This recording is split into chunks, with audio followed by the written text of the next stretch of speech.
মই ইউটিউবাৰ ময়ো মিক্স আছামতে মানে প্ৰেংক কল কৰিবলৈ গৈ আছোঁ আৰু প্ৰেংক কল বনাই মানে আৰু প্ৰেংক কল কৰি চাওঁ ফোন নকৰি বিজি থাকিলে ৰিচিভ নকৰিবও পাৰে কৰি চাওঁ হ'লেও। হেল্ল' হয় ময়ূৰ দা হয়নে? হয় কোৱাচোন।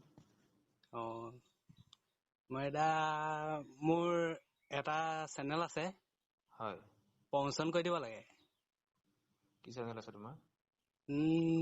ঢেকীয়া শাকৰ জোল। কি কি কি বুলি ক'লে? ঢেকীয়া কি? ঢেকীয়া শাকৰ জোল। ঢেকীয়া শাকৰ জোল? কি হয় এইটো মানে? মানে চেনেলটোৰ নাম হয়। প্ৰমোচন কৰি দিব লাগে। তাৰ বিনিময়ত কিবা ল'ব নেকি? নাই মই পইচা নলওঁ নহয় তেনেকে। হ'লেও কিবা কিবি পইচা পাতি লয় নেকি প্ৰমোচন কৰি দিলে? নাই যদি ভাল বস্তু হয় মোক পইচা নালাগে। যদি কিবা তুমি বিজনেছ পাৰপাছত ব্যৱহাৰ কৰা পইচা দিব লাগিব। হয়। তুমি যদি ভাল কিবা ইতিবাচক চিন্তাৰে যদি সমাজৰ ভাল প্ৰভাৱ পৰা কিবা এটা কাম কৰি আছা তেতিয়া মোক 1 টকা দিব নালাগে। হয় হয়। আপোনাৰ ঘৰ ক'ত হয়? মোৰ ঘৰ ৰঙিয়া। ৰঙিয়া। হয়।